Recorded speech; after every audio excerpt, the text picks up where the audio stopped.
Hi and welcome along to DR Sports. We are here to round up all the transfer activity that has been going on in the Premier League. Of course, the transfer window opened last week, Wednesday. And whilst there's not been loads and loads of deals, there's been lots of activity going on and lots of teams trying to get players in. And remember, we're only about 3-4 weeks away from teams going into their pre-season. And the ideal situation for any Premier League team is to get your major signings in early before pre-season so that a player can get a full pre-season with the team, get used to the system, and then hopefully when the season starts, they hit the ground running.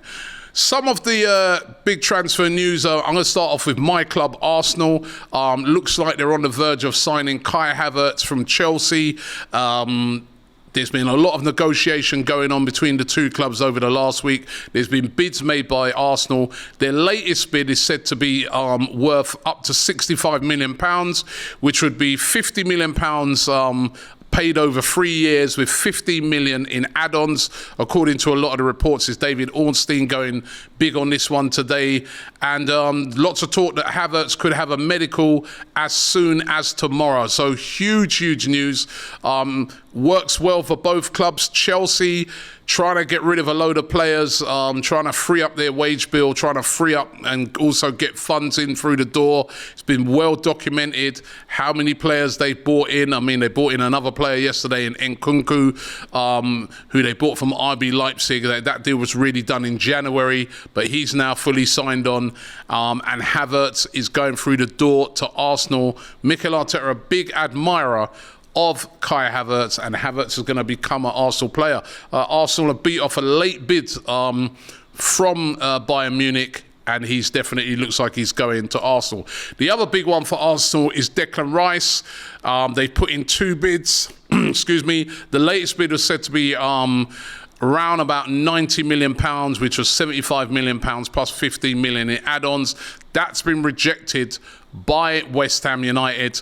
It looks like Arsenal will go back with another bid said to be up to nearly £100 million, which is going to break the record for a signing for Arsenal. And a lot of people still fully expecting Declan Rice to join Arsenal, although Manchester City still said to be hovering around in the background, and that could be an option. What about West Ham? If they lose, which it looks like is going to happen, they lose Declan Rice. One of the players that they're after is Paulinho of Fulham. They'd like to bring in a defensive midfielder. He had a great season last year for Fulham. However, Fulham have quoted £90 million. You can see how the market gets inflated. They've quoted £90 million for Paulinho. Listen, he's not going to go for that much. I think he's 27 now. But just goes to show that they want a big amount of money to, and that 90 million's aimed to scare off any suitors. There's also been Liverpool have showed an interest previously in Paulinho as well, but £90 million.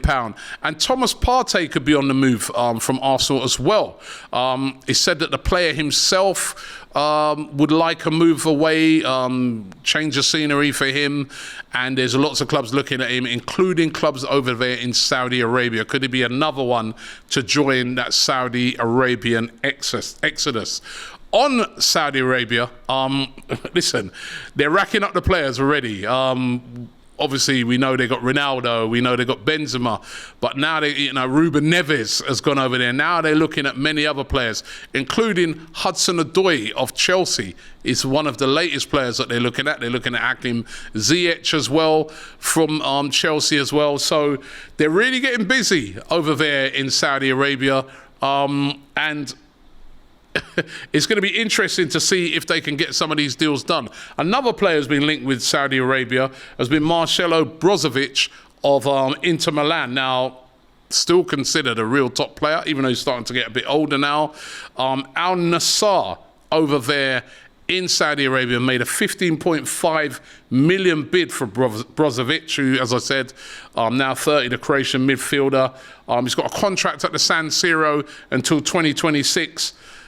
Although he's a top player, Inter Milan do need the money. Could he be tempted to go to Saudi Arabia? Aubameyang's another one. that clubs over in Saudi Arabia are after.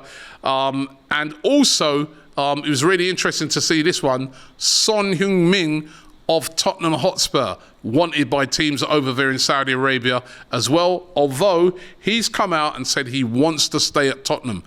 He said, money's not important. I want to achieve in the Premier League.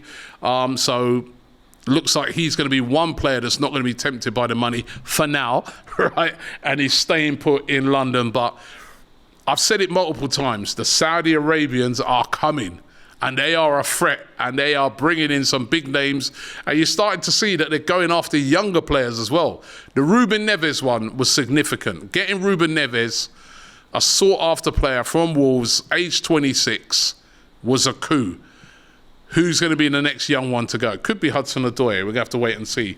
Manchester City are about to make a signing as well. They're signing Mateo Kovacic of Chelsea.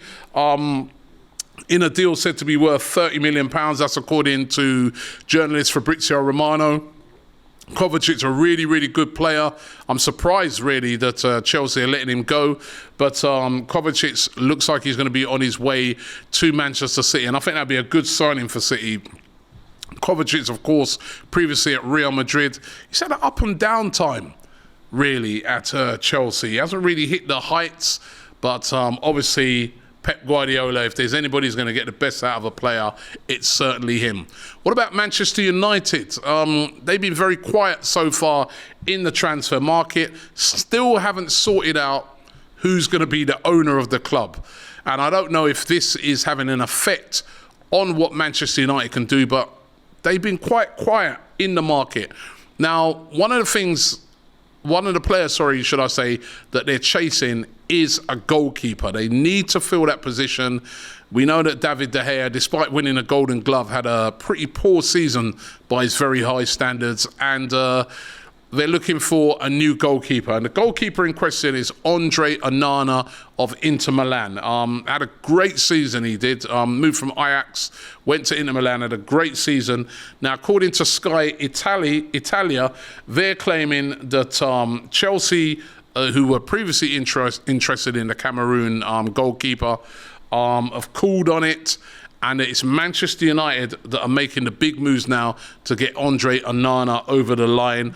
He's got a contract at the San Siro till 2027, so it won't be a cheap one to get done, but it does look like Manchester United are really interested in getting him done.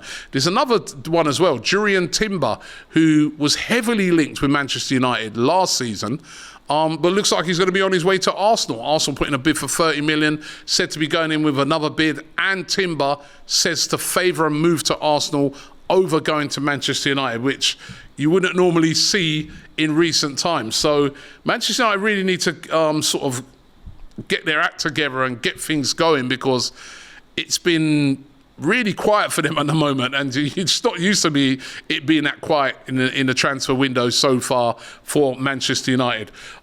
Manchester City also set to make another signing. Now, they're looking to agree terms with RB Leipzig for their excellent defender, Josko Gvardiol. Gvardiol, who had a great World Cup for Croatia, apart from when he got spun by Messi. But listen, that can happen to anybody. But he's a very, very talented player, considered by many to be one of the best young centre-backs around. Arsenal are said to be close to agreeing terms with the 21-year-old Croatian defender. He's got a long-term contract at RB Leipzig, but surely he's going to be tempted to move to Manchester City after their exploits of winning the treble.